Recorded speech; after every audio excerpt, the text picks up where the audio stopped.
Ya. Tenemos... Vamos a hacer una fogata. ¿Para que prenda?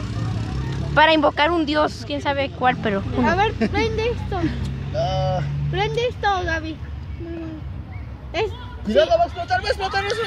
Ay, verdad que sí le hizo bien. Está funcionando. No. Ash. No. Las fogatas no prenden con hojas verdes.